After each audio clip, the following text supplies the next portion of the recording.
Halo, nama saya Dewi Kartika Panjaitan, NIM 1903043336. Di sini saya akan menjelaskan sedikit mengenai pelajaran yang telah saya pelajari di semester 4 ini hingga pertengahan semester ini, yaitu tentang manajemen pemasaran dan wirausaha. Yang pertama yaitu dasar pemasaran dan etika pemasaran. Inti dari pemasaran adalah mengidentifikasi dan memenuhi kebutuhan manusia dan sosial. Yang dimaksud di sini memenuhi kebutuhan dengan cara menguntungkan. Nah, apa sih yang dipasarkan? Misalnya barang, jasa, tempat, orang, dan lain-lain. Sedangkan untuk etika pemasaran adalah seperti sebuah standar untuk memandu keputusan dan tindakan pemasaran. Ada banyak cara untuk kita melakukan promosi dengan etika bisnis. Salah satunya diantaranya yaitu menciptakan persaingan yang sehat. Nah, untuk yang kedua yaitu menghadapi pesaing. Pesaing adalah perusahaan yang dapat memenuhi kebutuhan pelanggan yang sama. Maka dari itu, cara menganalisis pesaing yaitu dengan memperhatikan strategi, tujuan, kekuatan dan kelemahan. Tetapi suatu perusahaan janganlah menghabiskan waktunya untuk hanya melihat pesaing gitu. Yang paling penting adalah fokus kepada pelanggan. Yang ketiga, membangun merek yang kuat dan mengelola komunikasi pribadi. Merek itu adalah seperti istilah atau desain untuk mengidentifikasikan barang atau jasa. Salah satunya yaitu penjual atau kelompok penjual. Merek juga mempunyai peran untuk konsumen, salah satunya menyederhanakan pengambilan keputusan dan mengurangi beresiko. Misalnya nih kayak lampu Philips gitu kan, lampu Philips kan sudah terkenal, maka kita akan memilih lampu tersebut daripada merek-merek lainnya yang asing yang jarang kita lihat atau dengar, karena kita mengira barang tersebut kan tidak bagus. Untuk perusahaan salah satunya mengamankan keunggulan kompetitif.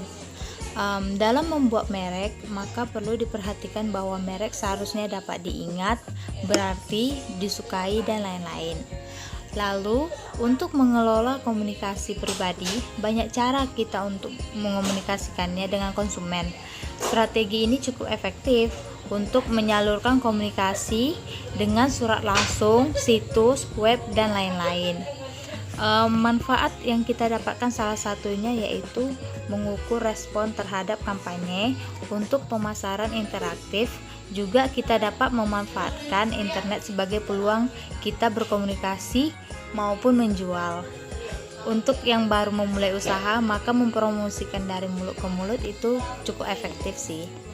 Yang keempat, merancang dan mengelola jasa. Jasa adalah kinerja yang dapat ditawarkan pihak lain ke pihak lainnya dan pada intinya tidak berwujud. Produksinya juga dapat terkait dengan produksi fisik. Strategi dalam memasarkan jasa adalah pertama, tingkat laba, memberi layanan berbeda kepada pelanggan, misal memberi diskon atau tawaran promosi. Kedua, pemberdayaan pelanggan. Kita bisa memanfaatkan internet sehingga pelanggan memungkinkan mengumbar kemarahan terhadap layanan buruk atau menghargai layanan baik dan menyebarkannya kepada dunia. Dalam pengelolaan kualitas jasa, salah satunya memuaskan keluhan pelanggan, lalu memuaskan karyawan dan pelanggan sekaligus. Lalu mengawasi sistem. Next yaitu kita masuk ke dalam mengelola perdagangan eceran, grosir, dan logistik. Nah, perdagangan eceran itu apa sih? Nah, yaitu merupakan semua aktivitas dalam menjual barang dan jasa langsung ke konsumen akhir untuk kebutuhan pribadi dan non-bisnis. Toko eceran atau retail store, semua badan usaha yang volume penjualannya terutama datang dari penjualan eceran.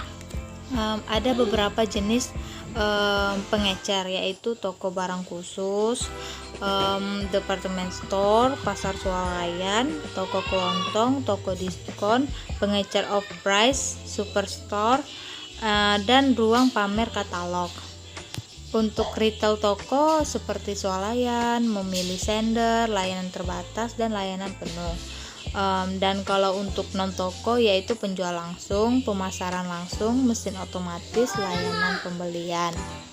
Dalam keputusan pemasaran retail ada beberapa, yaitu menentukan pasar sasaran, menentukan pilihan produk, mempersiapkan pengadaan barang, penentuan harga, memutuskan bauran jasa yang sesuai, menciptakan atmosfer toko, menentukan kegiatan dan pengalaman toko, menciptakan strategi komunikasi, menciptakan atmosfer toko. Tips untuk meningkatkan pengalaman penjualan yaitu menarik pembelanja dan membuat mereka bertahan di dalam toko.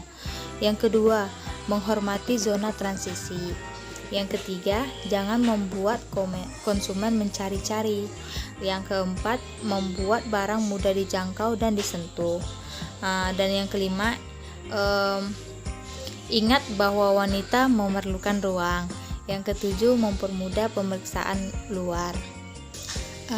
Dari pembahasan ini dapat kita simpulkan bahwa kita mengetahui mengenai pemasaran itu apa, etika-etika pemasaran itu apa, mengenai pesaing juga, strategi-strategi apa yang akan kita dapatkan atau yang akan kita lakukan, merancang dan mengelola jasa, bagaimana caranya gitu. Di sini saya menjelaskan sedikit saja atau judul-judul besarnya saja. Mungkin kalau kita cari di internet mungkin lebih banyak lagi ya. Hanya ini yang dapat saya sampaikan. Maaf bila ada salah kata atau salah pengucapan. Terima kasih.